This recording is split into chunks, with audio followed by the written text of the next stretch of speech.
ഇപ്പോൾ എല്ലാവർക്കും നല്ല ക്യൂട്ടും എസ്തെറ്റിക്കുമായിട്ടുള്ള സാധനങ്ങൾ ഉണ്ടാക്കാൻ ഭയങ്കര ആഗ്രഹമാണല്ലേ. അപ്പോൾ എനിക്കും അതുപോലെ ഒരു കുഞ്ഞാഗ്രഹം തോന്നിയപ്പോൾ എൻ്റെ കയ്യിൽ കുറേ പിസ്താഷ്യൽസ് ഉണ്ടായിരുന്നു കേട്ടോ. അത് വെച്ച് ഞാനൊരു ഫ്ലവർ ഉണ്ടാക്കി നോക്കാമെന്ന് വിചാരിച്ചു.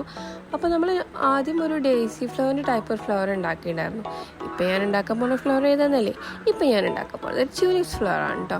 ട്യൂലിപ്സ് എന്ന് പറയുമ്പോൾ നല്ല ക്യൂട്ടായിട്ട് എല്ലാവർക്കും വേണമെന്ന് ആഗ്രഹമുള്ള ഒരു ഫ്ലവർ അല്ലേ. അപ്പോൾ ഞാൻ അതിന് വേണ്ടിയിട്ട് ഒരു പിങ്ക് കളർ നെയിൽ പോളിഷ് എടുത്ത് നമ്മുടെ കയ്യിലെ പിസ്താഷ്യൽസൊക്കെ ഒന്ന് പെയിൻറ്റ് ചെയ്തെടുക്കുന്നുണ്ട് കേട്ടോ. നമുക്ക് അക്രിലിക് കളേഴ്സൊക്കെ യൂസ് ചെയ്യാം കേട്ടോ.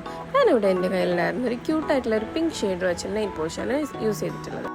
അപ്പോൾ ഞാൻ ബാമ്പു സ്റ്റിക്കിൻ്റെ മുകളിലേക്ക് ഗ്രീൻ ടാപ്പ് ഒന്ന് ചുറ്റി കൊടുത്തിട്ടുണ്ട് കേട്ടോ. അങ്ങനെ ബാമ്പു സ്റ്റിക്ക് ചെറിയ ചെറിയ പീസാക്കി കട്ട് ചെയ്തെടുത്തിട്ടുണ്ട്.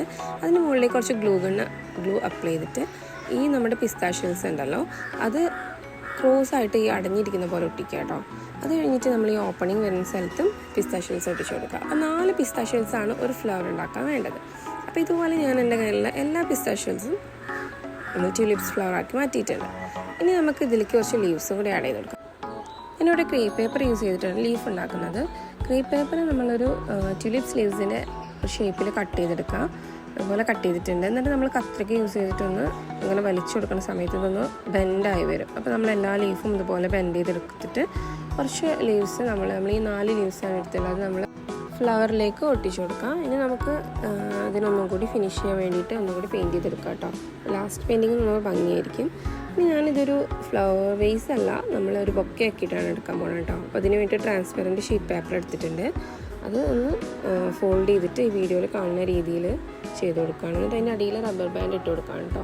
നമ്മൾ റബ്ബർ ബാൻഡ് ഇട്ട ഭാഗം കാണാണ്ടിരിക്കാൻ വേണ്ടിയിട്ട് ഞാനൊരു സാറ്റൻ റിബൺ യൂസ് ചെയ്തിട്ട് ഒന്ന് ടൈ അപ്പ് ചെയ്ത് കൊടുക്കുന്നുണ്ട്. അപ്പോൾ സെയിം ഷെയ്ഡിൽ വരുന്ന സാറ്റൻ റിബണാണ് എടുത്തിട്ടുള്ളത്, ഗ്രീനും പിങ്കും. അപ്പോൾ പിങ്ക് കൊണ്ട് ഒരു ബോ ഉണ്ടാക്കിയിട്ടുണ്ട്. അപ്പോൾ ഗ്രീന് ആ ഒരു റബ്ബർ ബാൻഡിൻ്റെ മുകളിലായിട്ട് ചുറ്റി കൊടുത്തതിന് ശേഷം നമ്മൾ ആ ഒരു ഫ്രണ്ട് സൈഡിൽ ആ ഒരു പിങ്ക് ബോവും കൂടി അറ്റാച്ച് ചെയ്ത് കൊടുക്കണം. അപ്പോൾ ഇതാണ് നമ്മുടെ ഫൈനൽ ലുക്ക്. ഇഷ്ടമായെങ്കിൽ ലൈക്ക് ചെയ്യാനും ഷെയർ ചെയ്യാനും സബ്സ്ക്രൈബ് ചെയ്യാനും മറക്കരുത്.